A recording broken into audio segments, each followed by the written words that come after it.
오늘의 육아 헤드라인입니다. 기획재정부에 따르면 저출산 고령화 속도가 빨라지면서 복지 분야 의무 지출도 급격히 늘어날 것으로 예상됩니다. 보건복지부 보고서에 따르면 우리나라 10대 아동 청소년 3명 중 1명꼴로 스마트폰에 과도하게 의존하고 있다는 조사 결과가 나왔습니다. 경기 둔화에 따른 소비 위축이 나타나는 가운데 여가 생활과 관련한 지출의 증가세가 크게 꺾였습니다. 이상 오늘의 육아 헤드라인이었습니다. 임신부의 운동은 어느 정도가 적절할까요? 임신 초기에는 유산의 위험을 방지하기 위해 격한 운동은 피해야 합니다. 어느 정도 안정된 이후부터는 관절에 무리가 가지 않는 선의 걷기가 가장 좋다고 합니다. 또한 일상생활에서도 근육과 관절을 지나치게 사용하는 운동은 피하시기 바랍니다. 육아 포커스 첫 소식부터 함께 하시죠. 저출산 고령화 속도가 빨라지면서 복지 분야 의무 지출도 급격히 늘어날 것으로 보입니다. 기획재정부에 따르면 복지 분야 법정 지출이 올해 106조 7천억 원에서 2023년 150조 2천억 원으로 43조 원 넘게 늘어날 것으로 전망됩니다. 국회 예산정책처는 2050년 복지 분야 의무 지출이 국내 총생산의 10%인 347조 7천억 원으로 증가할 것으로 추정했습니다. 이는 65세 이상 고령 인구 비중이 급격히 늘고 있기 때문입니다. 올해 전체 인구 대비 65세 인구는 14.9%에 불과하지만 2025년 20.1%, 2050년 38.5%에 이를 것으로 추산됩니다. 우리나라 10대 아동 청소년 3명 중 1명꼴로 스마트폰에 과도하게 의존하고 있다는 조사 결과가 나왔습니다. 보건복지부의 2018년 아동 종합실태조사 보고서에 따르면 9살에서 17살 아동 청소년 2,510명 가운데 5.8%는 스마트폰 과의존 고위험군, 27.9%는 잠재적 위험군으로 나타났습니다.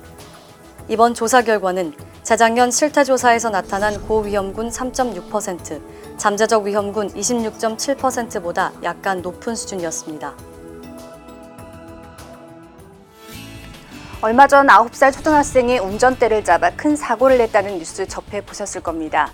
비슷한 사고가 되풀이되지 않도록 어른들의 교육과 책임의식이 동반돼야 한다는 지적이 나옵니다. 이번에는 게임으로 운전 방법을 익힌 9살 초등학생이 엄마 차를 몰고 나갔다가 9살 초등학생의 어머니가 잠시 차에서 내린 사이에 운전대를 잡아 어린이들이 호기심을 이기지 못하고 운전대를 잡아 사고가 나는 경우가 잇따르고 있습니다. 비슷한 사고가 발생할 때마다 어린이들의 호기심을 문제 삼기는 사실상 어렵습니다. 실제 운전하는 것처럼 느낄 수 있는 게임도 많고 유튜브 등에서 운전 방법을 쉽게 익힐 수 있는 점도 문제입니다. 이런 가운데 어린이들이 실제 운전하는 것처럼 체험시켜주는 내용의 광고도 등장했습니다. 아이들이 기다리긴 너무 긴 시간이 아닐까요?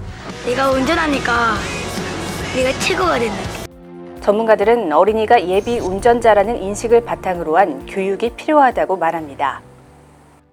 어린이들이 자동차를 바라봤을 때 편리도가 아니라 다른 사람의 생명을 빼앗을 수 있는 흉기가 될 수 있다는 그런 관점 바라볼 수 있는 경각심을 심어줄 수 있는 교육도 강화될 필요가 있다고 생각합니다. 무엇보다도 어른들부터 어린이 운전사고에 대한 안전 불감증에 유의하고 책임의식을 가져야 한다는 지적입니다. 올해 처음 발생한 일본 뇌염 환자는 대구에 사는 80대 여성입니다. 지난 8월 18일부터 증상이 나타나 입원 치료를 받은 뒤 열 하루 뒤인 29일 최종 확진 판정과 함께 숨졌습니다. 이 일본 뇌염은 작은 빨간집 모기에 물렸을 때 감염됩니다. 9월부터 11월까지 전체 환자의 90% 이상이 발생하는데 작은 빨간집 모기 개체 수가 9월부터 증가하기 때문입니다. 일본 뇌염은 대부분 증상이 없거나 열을 동반하는 가벼운 증상만 나타납니다. 하지만 드물게 고열과 함께 의식장애나 혼수 상태에 빠지는데 이렇게 급성 뇌염으로 진행되면 사망률이 30%에 이릅니다. 면역력이 약한 어린이들은 물론 성인도 예방접종을 하는 게 최선책입니다. 논이라든지 축사 인근에서 사시거나 아니면 그 지역에서 활동할 그런 분들은 예방접종을 하시는 게 좋겠고, 일본 내에 유행하는 그런 지역으로 여행을 하실 그런 계획이 있으신 분들께서는 출국하기 한 2주 전에 미리 예방접종을 하시면 도움이 9월에 환자가 집중되는 건 비브리오 폐혈증도 마찬가지입니다.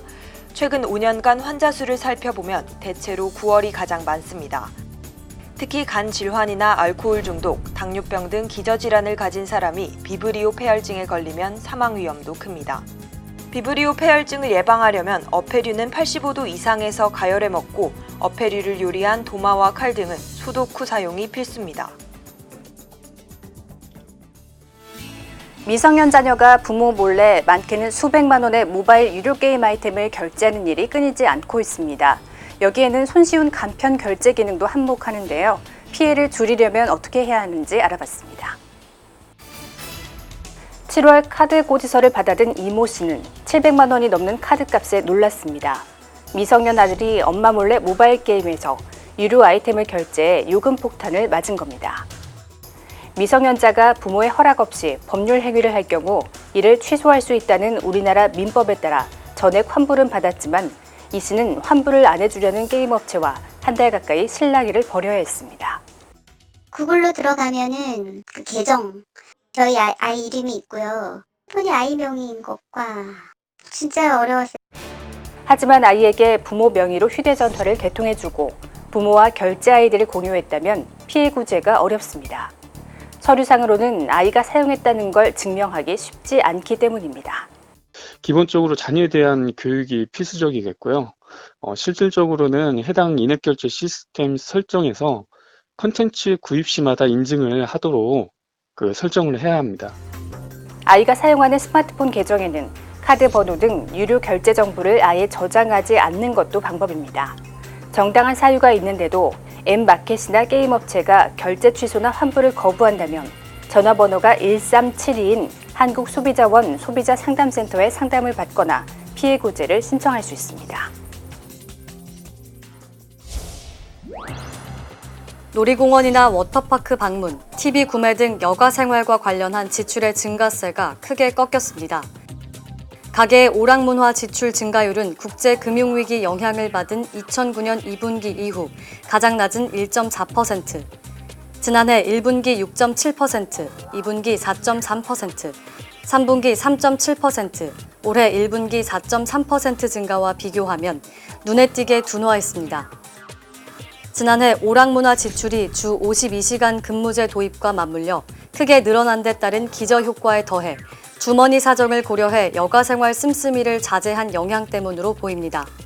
다만 사교육비 탓에 교육비 지출 증가율은 2분기 4.5%로 약 9년 만에 가장 높았습니다. 현재 전반적인 경기 상황이 악화되면서 문화활동 등과 관련된 비필수적인 소비는 감소하고 있고 일부 교육을 비롯한 필수적으로 생각하는 소비는 여전히 유지되고 있는 것으로 생각됩니다.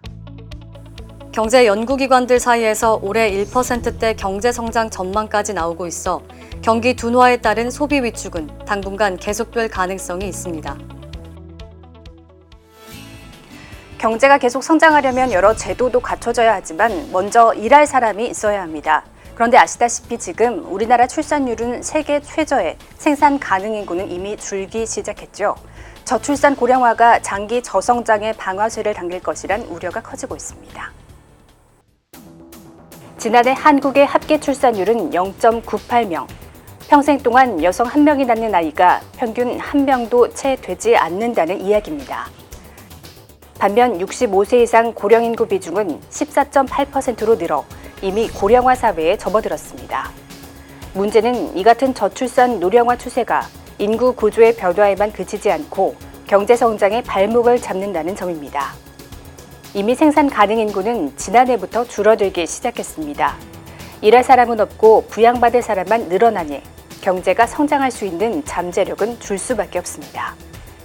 실제 한국은행이 추산한 올해와 내년 잠재 성장률은 2.5에서 2.6%로 2000년대 초반 5개년의 절반 수준에 불과합니다. 결국 재정을 투입해 노동 생산성을 높이고 투자를 늘려 잠재 성장률을 지지하는 방안이 제시됩니다. 재정 확대 자체는 잠재 성장률을 높이는 것은 아니지만 보다 효율적인 생산 체계를 만들어가는데 도움이 되는 형태의 투자라면 잠재 성장률을 어느 정도 향상시키는 데도 도움이 될 수 있다고 생각됩니다. 하지만 한국은 2045년 고령 인구 비중 세계 1위가 예상되고 2067년이면 일하는 사람 100명이 102명 넘는 노인을 부양해야 합니다. 출산 증가 등 이민 확대 등 인구 확대 없는 성장 잠재력 확충은 한계에 부딪힐 수밖에 없는 실정입니다. 올해 들어 방사능이 검출돼 반송된 일본산 수입식품은 5톤. 줄어들고는 있지만 커피나 식품 첨가물, 수산물 가공품 등에서 꾸준히 검출됩니다. 문제는 방사능 검사가 표본조사 방식이라 문제 식품을 다 걸러내지 못할 수 있다는 점입니다. 최근 정부가 일본산 수입식품 검사 표본을 2배로 늘리기로 했지만 전수조사가 아닌 이상 빈틈은 불가피한 겁니다. 사정이 이런데도 원산지 표시를 완화하는 정부의 조치가 잇따르고 있습니다. 농림축산식품부는 지난 7월 밀양의 가공품 원재료는 표시 생략을 허용하도록 시행령을 개정했습니다. 원래도 쌀과자처럼 제품명에 농수산물 명칭이 쓰일 때만 전체 재료 원산지를 표시하게 하고 그 외에는 가장 많이 든 3개만 표시하면 돼 제도가 허술하다는 지적을 받았습니다. 그런데 이제는 농수산물 명칭을 쓴 제품에서도 함량 5% 미만 재료는 원산지 의무 표시 대상에서 빠진 겁니다. 가공식품을 조리해 파는 음식점도 가공품 원산지를 모두 표시해야 했던 것을 주 원료 3개만 표기하도록 바꿨습니다. 가공업체의 편의를 좀 도모해 주자라고 간 거고요. 일본산 문제 때문에 일본산 다 표시해달라는 의견도 좀 많이 있습니다만 그렇게 하는 나라도 없고요. 정부는 9월부터 배달 제품은 원산지를 포장재가 아닌 영수증에 표시하는 것도 허용했습니다. 일본산 방사능 식품에 대한 걱정은 커지는데 업체들의 편의를 위해 안전규제는 약해지고 있는 겁니다.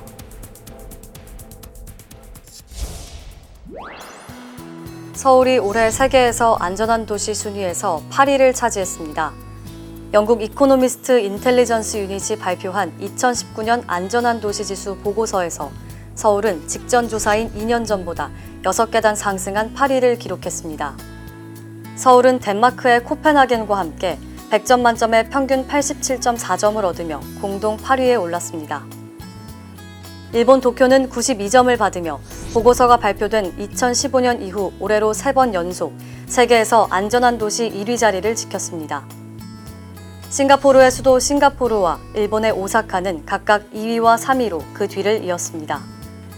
2017년 보고서에서 9위였던 홍콩은 송환법 반대 시위의 장기화로 올해는 20위로 밀려났습니다. 미국 워싱턴 DC는 직전 보고서에서 23위였으나 올해는 7위에 올랐습니다. 중국 베이징과 상하이는 각각 31위와 32위를 차지했습니다. 보고서는 60개 도시를 대상으로 디지털 안전, 보건 안전, 기반 시설 안전, 개인 안전 등 4개 부문을 평가해 도시의 안전 순위를 결정했습니다. 서울은 4개 부문 중 보건 안전 항목에서 3위로 가장 높은 평가를 받았습니다.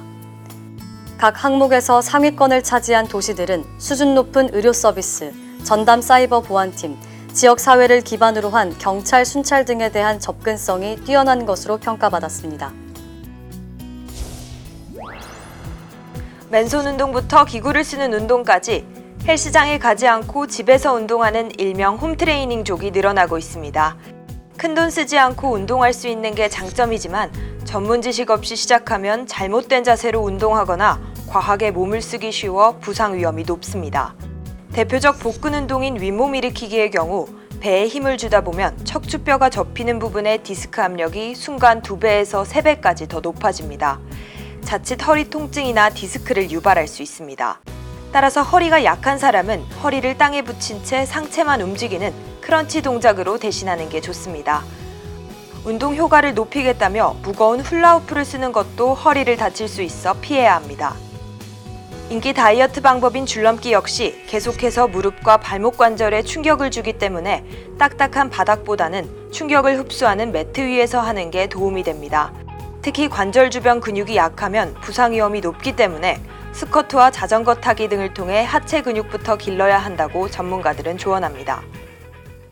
약한 나무가 혼자 있을 때는 그 옆에 지지대를 많이 세워주면 이게 단단해지듯이 주변에 허벅지라든가 둔부 근육을 키워준다면 내 척추의 지지대를 그만큼 많이 갖게 되는 거거든요. 특히 과체중인 사람은 몸무게 탓에 관절이 받는 부담이 큰 만큼 걷기 같은 가벼운 운동부터 시작하는 게 바람직합니다. 문학과 예술이 어우러지는 아름다운 한여름 우리 민족시 대축제인 2019 문경세제 여름시인학교가 성황리에 열렸습니다. 전국 각지에서 180여 명이 참석한 여름시인학교는 권갑하 시조 시인이 학교장을 맡고 있으며 자사가 공식 후원을 맡아 조혜진 이사장이 대회장으로 참석했습니다. 문경세제 여름시인학교는 우리 민족시인 시조를 널리 보급하기 위해 매년 여름 열리는 국내 유일의 문학축제입니다. 기성 문인들과 문학 지망생들이 한자리에 모여 우리 시조 문학의 아름다움을 향유하는 교류마당인데 전국 규모의 시조 낭송대회와 시조 암송 경연대회, 시조 공모전, 시조 창작 강좌, 시노래 창작 공연 등이 핵심 프로그램입니다. 또한 참가자들에게 문경세제와 더불어 문경의 역사 문화적 정체성을 널리 알리는 유익한 시간이 마련됐습니다.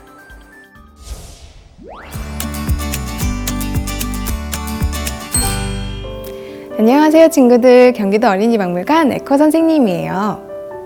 여러분은 재활용과 재활용이 무엇인지 알고 있나요? 재활용은 썼던 물건을 그대로 다시 사용하는 것을 말해요. 그리고 새로운 모습으로 다시 만들어 쓰는 것을 재활용이라고 해요. 예를 들어 페트병을 예쁘게 꾸며 연필꽂이로 쓰는 것처럼 새로운 모습으로 바꿔 사용하는 것을 말해요. 우리도 재활용품을 활용해 새로운 재활용 작품을 만들어 볼 거예요. 오늘의 만들기는 겨울에 어울리는 나만의 산타클로스예요. 친구들이 생각하는 산타클로스는 어떤 모습인가요? 오늘 선생님과 친구들의 개성이 담긴 나만의 멋진 산타클로스를 함께 만들어 봐요. 자, 그럼 선생님과 함께 시작해 볼까요? 나만의 산타클로스 만들기 재료에 대해 알아볼게요. 가위, 사인펜, 뽁뽁이, 리본끈, 빵끈, 모루 2개, 양면 테이프, 색종이, 백업, 접착 펠트지, 비즈, 투명 테이프를 준비해 주세요.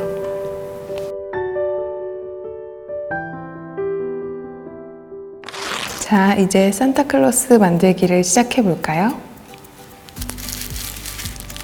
정사각형 에어캡에 꼭지점을 기준으로 삼각형으로 접어주세요. 접은 부분에 테이프로 고정해주세요.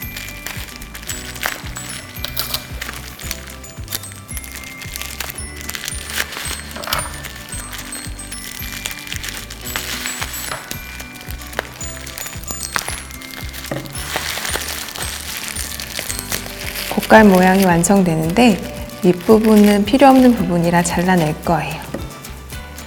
반듯하게 다듬어 주세요.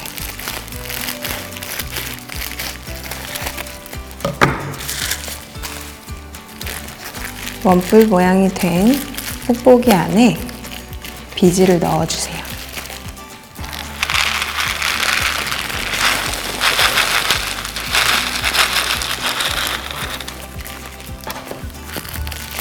윗부분을 테이프로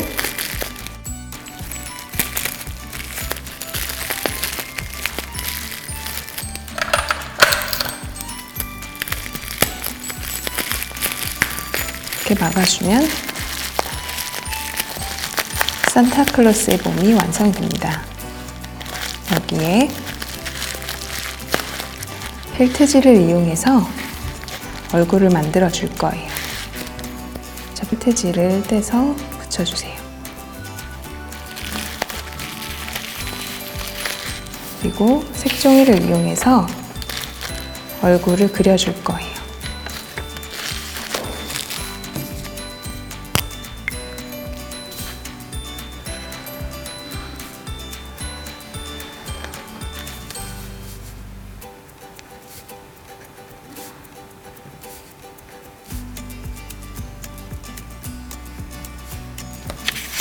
그린 얼굴을 오려주세요.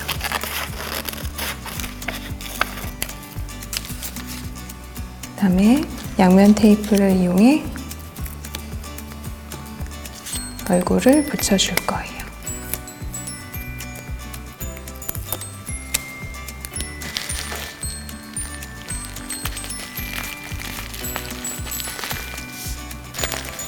그다음에 백업으로 코를 만들어 줄 거예요. 코를 만들기 전에 안쪽에 모루로 코 수염을 만들어주면 개성 있는 산타클로스의 모습을 만들 수 있어요. 모루는 양면 테이프를 이용해 붙여주세요.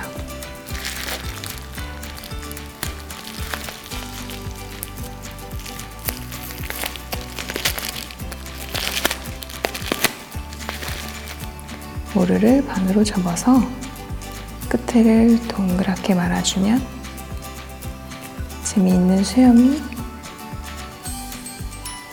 돼요.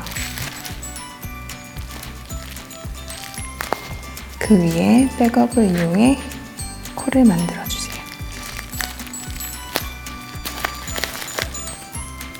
그리고 산타클로스의 모자가 되는 부분은 리본끈으로 만들어줄 거예요. 리본끈을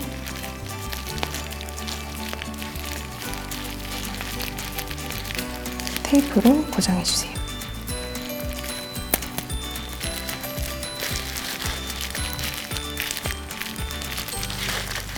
그리고 산타클로스의 바지 벨트를 빨간 모루를 이용해서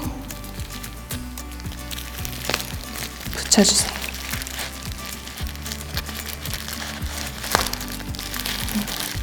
모루를 묶어주고 남은 부분을 다듬어 줄게요.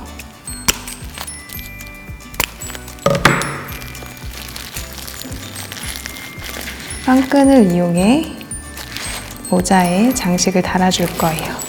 빵끈은 내가 좋아하는 모양으로 만들어주세요. 선생님은 별 모양으로 만들 거예요.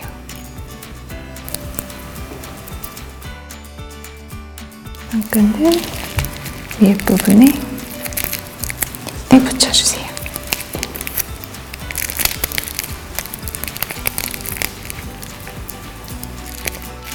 귀여운 나만의 산타클로스 완성!